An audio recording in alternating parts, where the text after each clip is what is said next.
आमच्या शेजारी एक जणानं 4-5 कोटी रुपये खर्च करून बंगला बांधलाय आणि ते काका मला रोज जाता येता थांबवतात आणि रोज मला त्या बंगल्याविषयी काही ना काही सांगत असतात. आणि त्यांनी कष्टानं बांधलाय, आपल्याला ऐकायला काय अडचण आहे का? ते जर सांगतायत तर आपण ऐकून घेतलं पाहिजे. मी सगळं ऐकतो. काहींना खूप अशी खोड असते, ते ऐकत नाहीत. कुणी कौतुक करायला लागलं, कुणी सांगायला लागलं की ते जाता जाता त्याला सांगून जाणार ते सगळं ठीक आहे, पण ते किचनची दिशा बघा. ते बिचारा इतकं टेन्शनमध्ये येत आहे. आता मला सवय होऊन गेली आहे की मी तिथून जाताना काका मला थांबवणार आहेत आणि बंगल्याविषयी काहीतरी सांगणार आहेत. काल परवा काकांची माझी पुन्हा भेट झाली. आता मात्र ते बंगल्याविषयी एकही शब्द बोलायला तयार नव्हते. अर्धा तास झाला, पाऊण तास झाला. जाता आता मी म्हटलं, काका आज तुम्ही काहीच बोलत नाहीत बंगल्याविषयी, झालं काय? ते म्हणले, बंगल्यात आता काहीच राहिलं नाही. म्हणलं असं कसं? अगदी काल बांधलाय असा दिसतोय, अजून रंग इकडचा तिकडं नाही, 2-4 वस्तू तर नवीन दिसतात आणि तुम्ही म्हणतायत बंगल्यात काहीच राहिलं नाही. अरे बाबा, काही उरलं नाही रे त्यात. म्हणलं झालं काय? म्हणले आपल्या शेजारच्याने ना याच्यापेक्षा मोठा बांधला हो, आता यात राहिलंय काय? म्हटले आपण कायम तुलनेत आहोत. आपला मुलगा किती चांगला आहे हे ठरवताना सुद्धा आपण कुणासोबत तरी कम्पेअर करत असतो. तो अमुक अमुक बघितलाय का आणि तू काय करतोय? आपण सगळे एकमेकांपेक्षा वेगळे आहोत. आणि मला वाटलं आपल्या लेकरांमधलं वेगळे पण आपल्याला ओळखता आलं पाहिजे. सचिन तेंडुलकर सारखा षटकार ऐश्वर्या रायला मारता येईल का? ऐश्वर्या राय सारखा ठुमका लता दिदींना देता आला असता का? लता दिदींसारखं गाणं अशोक सराफला म्हणता येतं का? तुम्ही जर मला म्हटले ना तुम्ही बोलत राहा तासभर, मी बोलेल. पण तुम्ही जर मला म्हटलात आता नगरवरनं आलाय, जाता जाता हडपसरमध्ये एखादी कुस्ती करून जा, आपल्याच्यानं जमणार नाही. आपण सगळे एकमेकांपेक्षा वेगळे आहोत आणि आपल्याला आपल्यातलं वेगळेपण ओळखता आलं पाहिजे. ज्या दिवशी आपल्याला आपल्या लेकरांमधलं वेगळेपण सापडेल ना, त्या दिवशी जगण्यात मजा आहे. पण आपण सगळे मार्कांचे हिशोब मांडतो. पोरांची प्रगती मोजण्याचं एकक जर काय असेल तर गुणपत्रिकेला आलेली गुणांची सूज. पण मी असं म्हणत नाहीये की तुम्ही मार्क मिळवू नका, मार्क मिळवण्यासाठी अपेक्षित असणारी तंत्र विकसित करू नका, ती कौशल्य विकसित करू नका. या स्पर्धेत जर टिकायचं असेल तर तुम्हाला मार्क मिळवावे लागतील, त्याच्यासाठी अपेक्षित असणारी कौशल्य आत्मसात करावी लागतील. पण केवळ आणि केवळ मार्क म्हणजेच शिक्षण आहे, या मानसिकतेमध्ये आपण जे अडकलोय ना, हे पोरांच्या भविष्यासाठी खूप धोकादायक आहे. मुलं त्या शिक्षणाचा आनंद घेतात का? मराठीचा एखादा धडा वाचताय, त्या लेखकासोबत तुमची मैत्री व्हायला हवी. गणित सोडवताय, गणितातले आकडे अशा डोळ्यासमोर खेळायला हवेत. लॅबोरेटरीमध्ये जाऊन काही प्रयोग करताय, त्या सायंटिस्ट सोबत तुम्ही गप्पा मारायला हव्यात. इतिहास अभ्यासताय, त्या इतिहासातल्या पात्रांसोबत तुम्ही संवाद साधायला हवा. भूगोल अभ्यासताय, भूगोलातले अक्षांश आणि रेखांश असे डोळ्यासमोर दिसायला हवेत. इतकं एकरूप जेव्हा आपण त्या अभ्यासासोबत होऊ ना, तेव्हा त्या अभ्यासाची मजा वाटायला लागेल, आनंद वाटायला लागेल. पण फक्त परीक्षा जवळ आल्यात मग मागचे काही क्वेश्चन पेपर चाळायचे, कोणते क्वेश्चन सातत्यानं रिपीट झालेले आहेत, शिक्षकांच्या मागं लागायचं, IMP क्वेश्चन सांगा, व्हेरी इम्पॉर्टंट क्वेश्चन सांगा, आणि मग सगळी मार्कांची बेरीज वजाबाकी करायची. बाजारात तर आता पॉकेट सिरीज आल्यात आणि मग शेवटच्या टप्प्यात ते पॉकेट सिरीज हाताळायचे आणि मग मार्कांची बेरीज वजाबाकी करत आम्ही त्या शिक्षणामध्ये गुरफटले जातोय. मला सगळ्या पालकांना आणि पाल्यांना सांगायचंय की आपण त्या शिक्षणाचा आनंद घेतोय का? तुम्ही तुमच्या वडिलांना विचारा, आईला विचारा. बहुतांशी मराठी शाळेत शिकलेले आई वडील असतील. बाईंनी एखादी कविता चालीत म्हणून दाखवायची आणि पोरांनी ती त्यांच्या पाठीमागे म्हणायची. कितीतरी कविता आजही तोंडपाठ आहेत, कारण त्या कविता ही माणसं जगलीत, त्या गोष्टींशी जुळून घेत अभ्यास करत तिथपर्यंत ती माणसं पोहोचली आहेत. आजही आपण त्या गोष्टींचा आनंद घेतो का? की मग सगळंच मार्कांसाठी आहे? भूगोल मार्कांसाठी, इतिहास मार्कांसाठी, इतिहासातली पात्र ही मार्कांसाठी. मग शिवाजी महाराज 4 मार्काला, संभाजीराजे 5 मार्काला. तुकाराम महाराजांचा अभंग तर जरा अवघड आहे, ऑप्शनला टाकू म्हटले. परवा तर 10वीतला एक पोरगा मला विचारत होता, सर या वर्षी मराठीच्या पेपरला ज्ञानदेव पडणार आहेत का तुकाराम पडणार आहेत? मी म्हटलं हे पडतील कसे ज्यांनी महाराष्ट्र उभा केला? सगळं कसं मार्कांसाठी असेल? तुम्ही बघा, मैदानावरती पोरं खेळत नाहीत, लॅबोरेटरीमध्ये जाऊन प्रयोग करत नाहीत, ग्रंथालयात जाऊन काही अवांतर पुस्तक आणून वाचत नाहीत. आपण वाचलं पाहिजे. सिलेबसच्या पलीकडे जाऊन शाळांमध्ये ग्रंथालय आहेत, तिथली 2-5 पुस्तकं तरी आपण हाताळली पाहिजेत. एखाद्या आवडत्या पुस्तकावरती कुटुंबामध्ये चर्चा व्हायला हवी. शाळेमध्ये चर्चा व्हायला हवी. अण्णाभाऊ साठेंनी लिहिलेलं फकीरा, त्या फकीरातला तो नायक, अन्यायाच्या विरोधात लढण्याची त्याची ती जिद्द, काय काय किती, या फकीरा कादंबरीवरती चित्रपट आला, जगभरापर्यंत पोहोचली. माझी सगळ्या इथं जे बसलेले सगळे तरुण मुलं आहेत ना, तुम्ही तुमच्या आईला वडिलांना विचारा, 10वीच्या सुट्टीत यातल्या निम्म्या आईबापांनी ययाती वाचले, मृत्युंजय वाचले, छावा वाचले. सुट्टीमध्ये वडिलांनी पुस्तकं आणून ठेवायची घरात आणि मग त्या पुस्तकांवरती पेन्सिलनं मारलेल्या रेघा, वहीत लिहून ठेवलेली आवडलेली वाक्य, याच्यात मस्त रमून जायची हो माणसं. आता आम्ही 24 तास मोबाईलवरती आहोत. आम्ही जर मैदानावर खेळायला गेलो ना, आई काठी घेऊन पळत यायची, बाद झालं रे खेळायचं, चला आता अभ्यासाला बसा. आता आईला काठी घेऊन पळावं लागते, ए बाबा ठेव ना मोबाईल, चल मैदानावर, 4 उड्या मी मारते, तू 2 तर मार. इथपर्यंत येऊन ठेपलंय. पोरं खेळायची, पडायची, धडपडायची, संघर्षाची वृत्ती त्यांच्यामध्ये आपोआप निर्माण व्हायची. शाळेला जर सुट्टी लागली, दप्तर नेऊन ठेवायचं, आईनं पिशवी भरून ठेवलेली असायची आणि मामा घ्यायला आलेला असायचा. मग मामाकडे गावाकडे सुट्टीला जायचं, त्याच्याबरोबर शेतात जायचं, धारा काढायच्या, सकाळी उठून नांगरठीवर जायचं, कुरणात जनावरं चारायला जायचं आजोबांसोबत. येताना त्याच नदीला जिथं जनावरं पाणी प्यायची, तिथंच पोरं अशी जनावरासारखं गुडघे टेकवायची आणि हातानं पाणी पुढे ढकलायचं आणि झऱ्याला पाणी प्यायचं. इथल्या कितीतरी पालकांनी ते अनुभवलं असेल. जनावरांसारखं गुडघ्याला पाणी, असं गुडघे टेकून पाणी पिलेलं मला तर आठवत आहे. आता मला एक नदी दाखवा जिथं तुम्ही गुडघे टेकून पाणी पिऊ शकाल. आता पाण्याची बाटली विकत आणावी लागते, 20 रुपये लिटरनं पाणी विकत घ्यावं लागतंय. परिस्थिती बदलली आहे.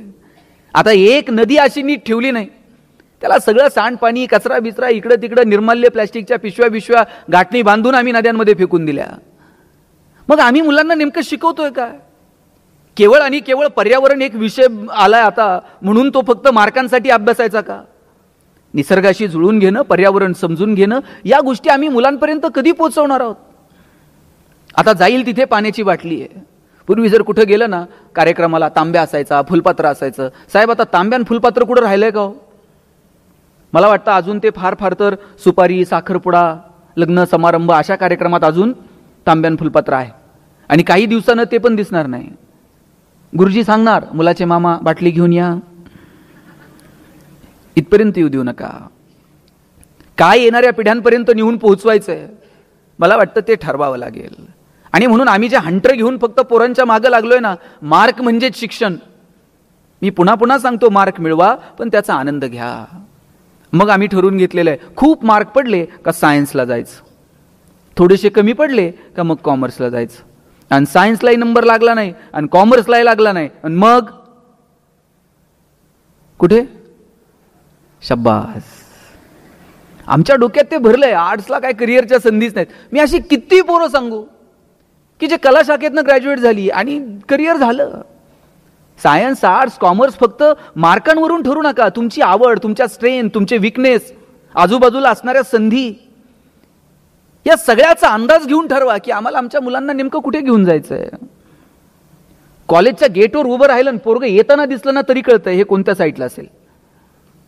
चष्मा विष्मा घालून इन बिन करून आलं का समजायचं, पावलं मोजत मोजत हिशोब करत आलं का समजायचं, आणि अशी वही बी फिरवीत चिठ्ठी मारत आलं, शब्बास.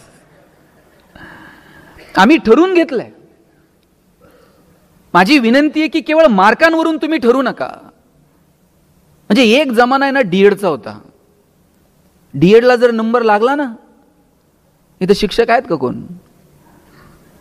विचारा त्यांना डीएडवाल्यांची काय हवा होती. डीएडला जर नंबर लागला तर त्यांनी मागं बघायचंच नाही. आणि दोघं नवरा बायको जर जिल्हा परिषदच्या शाळेवर रुजू झाले, का रुबाब होता. आता डीएड कॉलेजेसची अवस्था काय? बहुतांशी डीएड कॉलेजेस आता बंद होत चाललेत. त्यानंतर इंजिनिअरिंगचा बूम होता. गावात एखादाच इंजिनियर असायचा. गावात जर कुणी पाहुणे आले आणि त्यांनी जर विचारलं ना इंजिनियर साहेब कुठे राहतात, सगळं गाव त्या पाहुण्याला इंजिनियरच्या घरी नेऊन सोडत होतं. आता तुम्ही गावात जाऊन विचारा इंजिनियर साहेब कुठे राहतात, ते म्हणते नाव सांग. प्रत्येक घरात 4 आहेत. आणि आफ्टर मेडिकल, म्हणजे आफ्टर कोविड, आता मेडिकलचा बूम आहे. आता प्रत्येक आई बापाला वाटतंय पोरगं मेडिकललाच गेलं पाहिजे. नाही भारतात नंबर लागला तर म्हणते रशियात जाऊ द्या.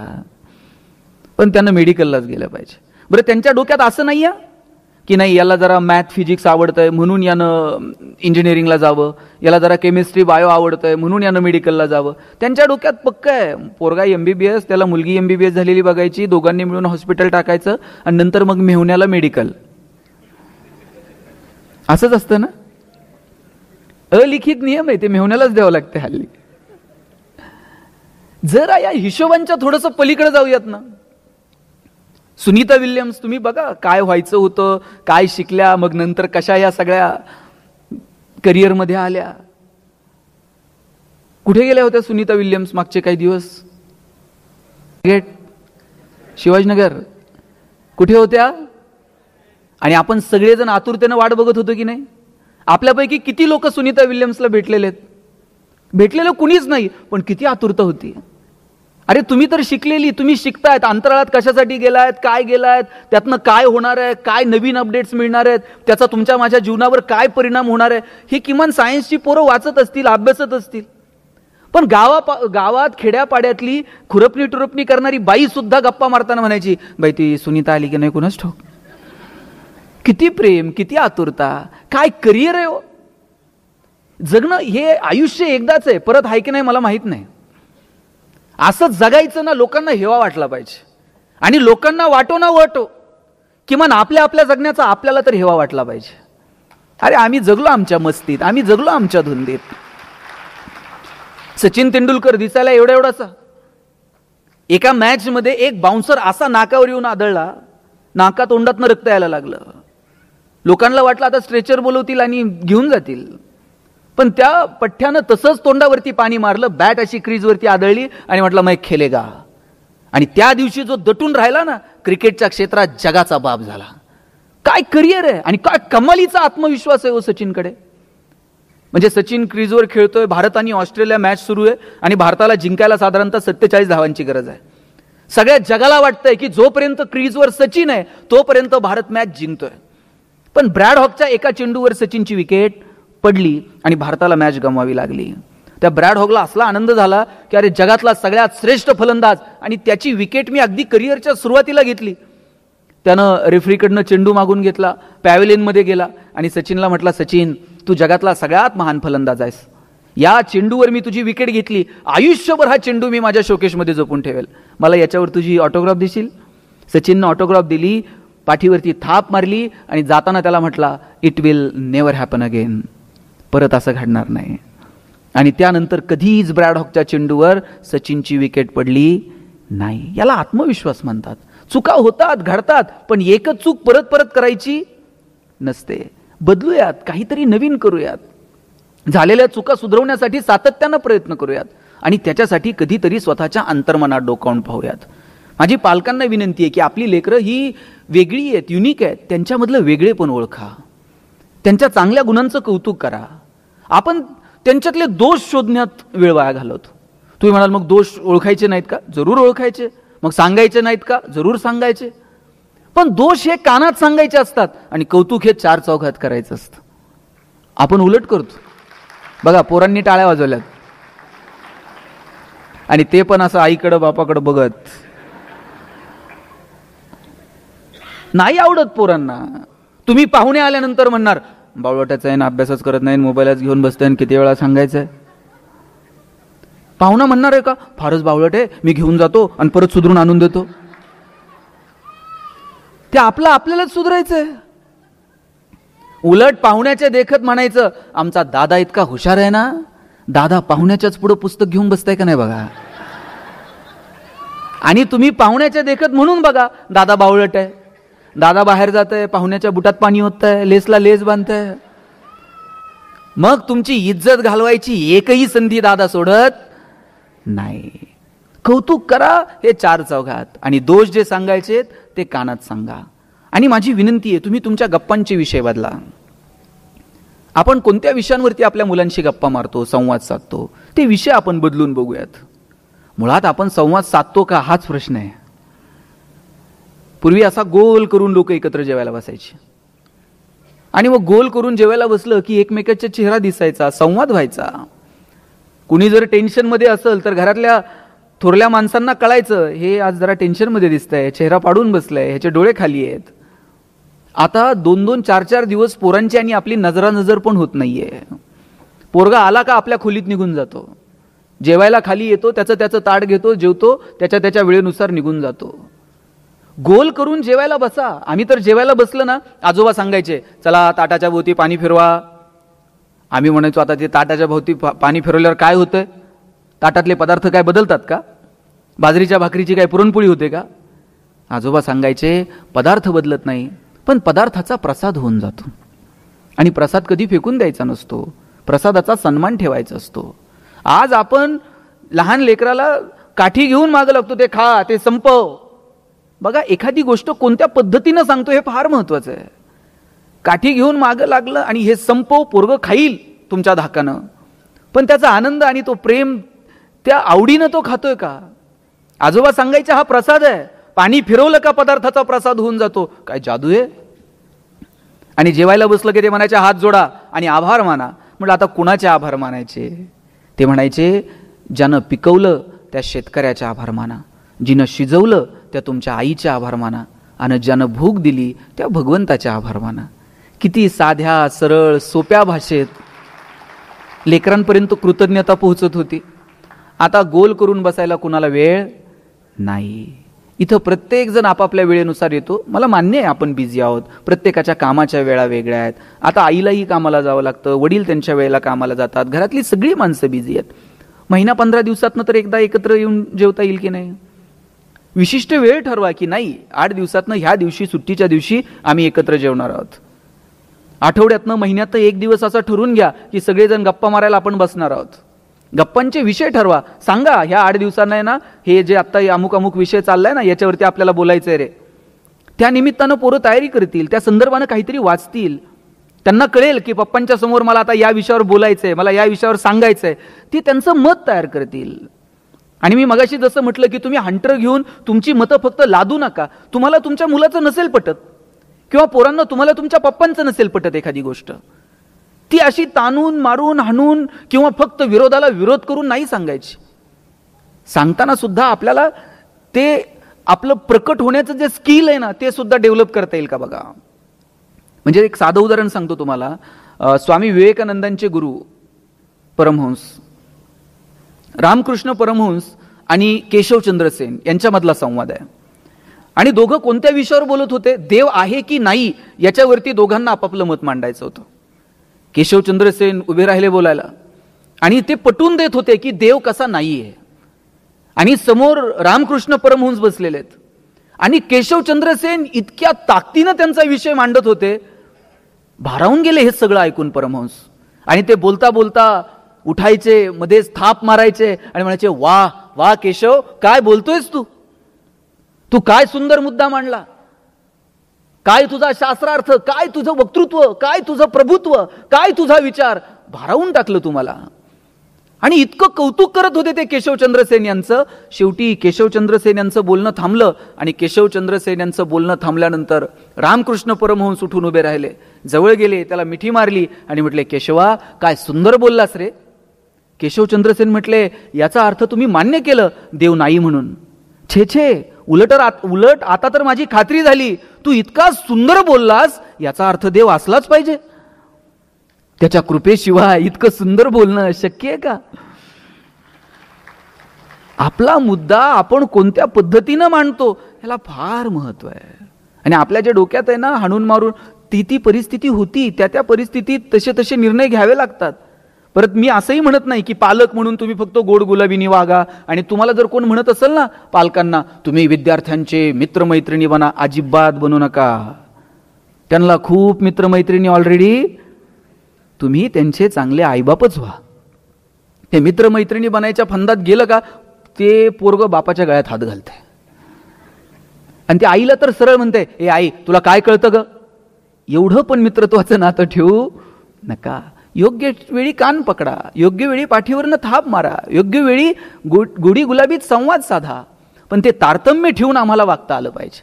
प्रत्येक वेळीच प्रतिकार नाही आणि प्रत्येक वेळी प्रतिसादही नाही. मला असं नेहमी वाटायचं की प्रत्येक वेळीच आपण प्रतिसाद दिला का छान होतं.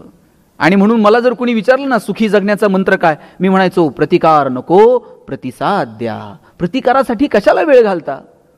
दोघं नवरा बायकोंनी डायरीवर लिहून घेतलं, प्रतिकार नको प्रतिसाद द्या, गणेश शिंदे. घरी गेल्यानंतर बायकोनं अशी पर्स फेकली, नवऱ्याच्या डोळ्यात डोळे घालून पाहिलं आणि म्हटली मैं तेरे लिए मर जाऊंगी मिट जाऊंगी. बायको म्हणली मैं तेरे लिए मर जाऊंगी. नवरा म्हटला बघ कसं जमतंय तसं कर म्हटलं. म्हणे आता हे काय, नाही ते सकाळी सरांनी सांगितलं ना प्रतिकार नको. कधी प्रतिकार करायचा, कधी प्रतिसाद द्यायचा, याचं तारतम्य नको का. कोणती गोष्ट कोणत्या पद्धतीनं येणाऱ्या पिढ्यांपर्यंत पोहोचवायची याचं तारतम्य आपल्याला ठेवावं लागेल. आणि माझा दावा आहे, आपण जसं सांगू तसं मुलं वागत नाहीत, आपण जसं वागू तसं मुलं वागतात. आदर्श हे केवळ सांगण्यातनं निर्माण होत नाहीत, आदर्श हे वागण्यातनं निर्माण होतात. पोराला सांगायचं व्यसन करू नये, घरात सुविचार लिहून ठेवायचा व्यसन करू नये, आणि बापानंच पोराला सांगायचं जा जरा गॅसच्या शेगडीवरनं सिगरेट पेटून आण. पोरगा असं येते जसं ऑलिम्पिकची ज्योत घेऊन आलंय. बाप कानातनं धूर काढतो, नाकातनं धूर काढतो, हे सगळ्यात शाळेत सांगतो जादूगार बाप आहे, कानातनं धूर काढतो. आपण लेकराला सांगायचं खोटं बोलू नये, आणि पाहुणे आल्यानंतर सांगायचं त्यांना सांग पप्पा घरात नाहीत म्हणून. आपण जसं वागू तसं मुलं वागणार आहेत. माझ्या वडिलांची मिराशिगा मिरवीनं तुझी चरण सेवा पांडुरंगा. तुकोबरायांना सांगावं वाटलं की अरे आम्ही जे काही करतोय ते आमच्या बापदाद्यानं घालून दिलेला मार्ग आहे, आणि त्याच्यामुळे आम्ही इथपर्यंत आलेलो आहोत. काय आज आपण सगळ्यांनी छावा पाहिला. छावा कुणालाही म्हणतात का? छावा कुणालाही म्हणत नाहीत. त्याच्यासाठी बाप सिंह असावा लागतो. बाप सिंह आहे म्हणून छावा. आपण आपल्या लेकरांच्या समोर काय आदर्श निर्माण करायचे मला वाटतं ते ठरवावं लागेल. आमच्याकडे एक वाडा आहे, त्या वाड्यामध्ये एक पाटील राहतात, आणि बिचारे वजन वाढलेलं आहे, वर गॅलरीत फिरत असतात, खाली येत नाहीत फारसं, वरच चक्कर मारत असतात. आणि त्यांचा नित्यक्रम ठरलेला आहे, संध्याकाळी चक्कर मारायला वाड्यातल्या त्या गॅलरीमध्ये एरझरा मारत असतात. गावातलं एक लहान पोरगं खाली येणार वाड्याच्या, आणि पाटील फिरायला लागलं त्या खालून वर बघणार आणि म्हणणार पाटील जिवंत आहे तवर काही नाही, गेल्यावर कसं करायचं. 4 लोकांना तर पाटील झेपल का? काही घेणं देणं आहे का? चांगला विचार करावा, चांगलं चिंतन करावं, याचं वजन कसं कमी होईल, याचं टेन्शन किती असेल बाबा, ह्याला किती त्रास असेल, काहीतरी त्याला सांगावं बाबा हे कर ते दिलं सोडून, आणि 4 लोकांना झेपल का. पाटील म्हणलं याला वर बोलवा. वर बोलवलं, कोंडून ठेवलं पोरगा. ते वडील पळत आले, म्हणले पाटील पोराला का कोंडलं? म्हणले हे संस्कार केले का?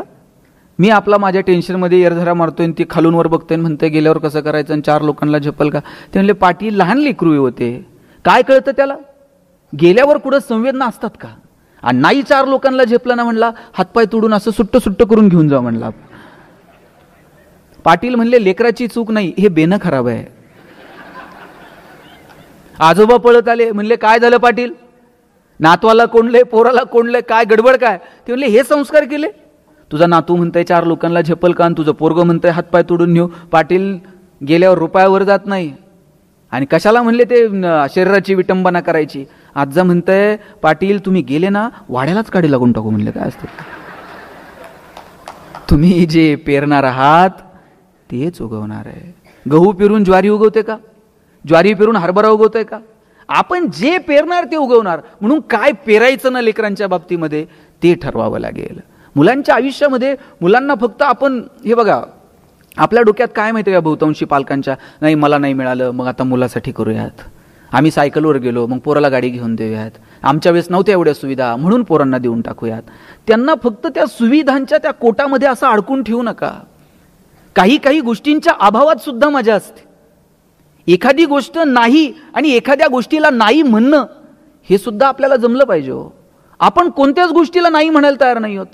नाही पप्पा मला ते पाहिजे म्हणजे पाहिजे, पप्पा काही करल तिकडे पण पोराला ते आणून देईल. आणि बापाची मानसिकता काय असते माहिती आहे पोरांनो, नाही मला नाही मिळालं, माझ्या वेळेस नव्हती सुविधा, आता आहे पोरांच्या नशिबानं मग देऊन टाकू. पण काय द्यायचं, कधी द्यायचं, कोणत्या गोष्टी. तुम्ही कितीतरी श्रीमंत कुटुंबातले पालक बघा, त्यांची काहीही विकत घेऊन द्यायची त्यांची कॅपॅसिटी आहे. पण बहुतांशी उद्योगपतींनी पहिली काही वर्ष पोरांना स्वतःच्याच कंपनीत 5-10 हजार रुपये काम नोकरी करा दे. तुला त्या 5 रुपयाची 10 रुपयाची 5,000ची 10,000ची किंमत कळली पाहिजे. शेतकरी जर कोण असेल तर तुमच्या लक्षात येईल, पिकाला रोज पाणी देतो का हो शेतकरी? काही दिवस जरा ताण द्यावा लागतो, साध्या सरळ सोप्या भाषेत. तो ताण दिल्याशिवाय त्या पिकाला त्या पाण्याचीही मजा कळत नाही. आणि म्हणून तो ताण सुद्धा आपल्याला आपल्या लेकराला योग्य वेळी देता येतो का, याची काळजी आपण घेतली पाहिजे. सगळ्याच गोष्टी रोज तुम्ही त्याला पुरवल्या नाही जुळणार. 2-2, 2.5 वर्षाच्या पोरांच्या हातात तुम्ही मोबाईल देऊन टाकले हो. आणि बाप असं कौतुकानं सांगताय, मला कळत नाही ते त्याला कळतंय म्हणते मोबाईल मधलं. पोरग जर रडायला लागलं ना, आई त्याला जवळ घ्यायची आणि जवळ घेतल्याबरोबर पोरग रडणं थांबवत होतं. आता पोरग रडायला लागल्यावर आई काय करते, मी सांगू का तुम्ही सांगता? आणि पोरग इतकं पुढचं आहे, मोबाईल हातात आल्याशिवाय ते पण रडायचं थांबत नाही. आईच्या स्पर्शाची जागा जर मोबाईलच्या स्पर्शानं घेतली असेल, हा कुणाचा पराजय आहे? हा विज्ञान तंत्रज्ञानाचा विजय आहे का मातृत्वाचा पराजय आहे, हे ठरवण्याची वेळ आली आहे. म्हणून कोणत्या वयात कोणत्या गोष्टी कोणत्या कारणांसाठी मुलांना द्यायच्या हे आपण ठरवायला हवं. वय वर्ष 0 ते 11 वयोगटातल्या हजारो मुलांचे डोळे निकामी होण्याची वेळ आली आहे. इतका पोरांचा स्क्रीन टाइम मोबाईलवरचा वाढत चाललाय. मोबाईल खूप चांगलं साधन आहे, तुम्ही ते मुलांना द्यायला हवं. मुलं टेक्नोसेवी असली पाहिजेत, नवीन तंत्रज्ञान कळलं पाहिजे. पण किती प्रमाणात हा प्रश्न मात्र तुम्ही स्वतःला आणि तुमच्या मुलांना विचारला पाहिजे. एक तुम्ही पाहिलं असेल, पोपट पकडणारे काही लोक, त्या एक माणूस आहे ना, खूप शिताफीनं तो पोपट पकडायचा. मी त्याला एक दिवशी विचारलं, तू इतक्या सहजासहजी कसा पकडतो रे? म्हटलं काही नाही साहेब, सोपं आहे. मी काय करतो म्हटलं, 2 झाडांना ताणून एक दोरी बांधतो आणि म्हटलं मग पोपट येतो, त्या दोरीवरती बसतो आणि तो एकदा दोरीवर बसला की मी एका झाडाची दोरी सैल करतो. दोरी जशी जशी सैल होईल तसा तसा तो पोपट पडायला लागतो आणि तो त्या दोरीला घट्ट पकडतो. आणि एकदा का त्यानं त्या दोरीला घट्ट पकडलं की मग मी टाइम साधतो आणि पकडतो त्या पोपटाला. तुम्ही विचार करा, त्या पोपटामध्ये सामर्थ्य हवेत उडायचं, पण तो विसरून जातो की मी या हवेमध्ये उडू शकतो आणि त्या दोरीला घट्ट पकडायचा प्रयत्न करतो. आपण त्याला इतकं कुरवाळलंय, आपण त्याला इतकं कुरवाळत बसलोय की ते विसरून गेलाय की नाही माझ्यात क्षमता आहे. आणि मग अशा वेळेस तो आपल्याला घट्ट पकडायचा प्रयत्न करतो. आपण किती दिवस पुरणार आहोत त्याला? त्याच्यामध्ये ती क्षमता निर्माण करता येईल का? त्याच्या मनगटात ती रग निर्माण करता येईल का? तुम्ही लाखो रुपये, कोट्यवधी रुपये कमवून ठेवा आणि त्याच्यामध्ये कमवायची जर ताकद नसेल तर ते 2 दिवसात काडी लावून टाकते, उडून टाकते सगळं. तुम्ही ताकद निर्माण करा त्याच्या मनगटामध्ये कमवण्याची. बघा, म्हणजे तुम्हाला एक साधी गोष्ट सांगतो. एक आजी होती आणि तिनं तिचं गार्डन तयार केलेलं होतं आणि त्या बागेला ते इतकी जपायची, प्रत्येक झाडावर तिचं लक्ष असायचं. आणि ती बाग इतकी बहरून गेली, फुलून गेली, पण आजीच्या वयाला मर्यादा येतो. किती दिवस ती बाग बघणार आहे? आणि मग बाग आता कोमेजून जायला लागली, पण आजी मात्र ताकदीनं ती बाग जपत होती. पण आजी आता अंथरुणाला खिळली आणि मग मात्र आजीला टेन्शन आलं की अरे, मी जोपर्यंत बरी होते तोपर्यंत प्रत्येक झाडाला मी जपत होते, आता या झाडाला कोण जपणार?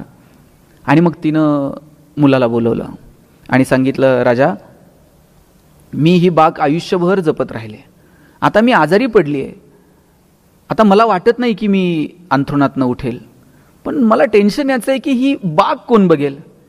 ए आजी, तू काळजी करू नको. नातवानं सांगितलं. मुलगा नातू दोघे होते. नातवानं सांगितलं, आजी तू काळजी करायची नाही, आता ही बाग इथून पुढे मी बघणार, तू पटकन बरी हो बरं. आता आपल्या बागेला बघणारं कुणीतरी आहे या विचारानंच आजी आता हळूहळू बरी व्हायला लागली होती. बरं, नातू रोज सकाळी बागेत जायचा आणि थेट संध्याकाळीच घरी यायचा. वडील विचारायचे, बाग कशी आहे रे? पप्पा, सकाळपासून संध्याकाळपर्यंत मी बागेतच आहे. आजी तर 2 तास जायची, मी दिवसभर बागेत आहे. पोरगा रोज जायचा, सकाळी संध्याकाळी घरी यायचा.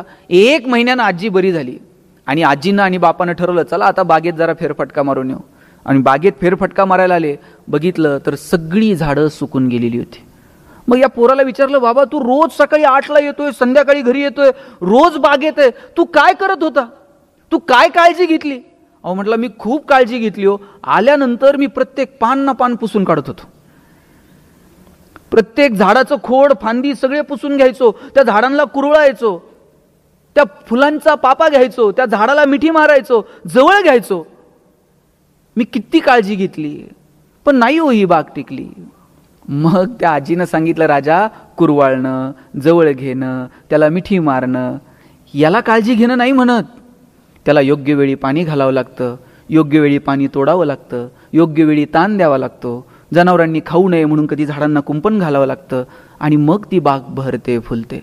आपल्या डोक्यात आहे थोडीशी काळजी घ्यावी, त्याला रोज गन पावडर लावावा, त्याला नवनवीन कपडे घालावेत, त्याला रोज आल्याबरोबर कुरवाळावं, रोज त्याच्या गालावर ओठ टेकवावेत, म्हणजे मुलांची काळजी घेणे.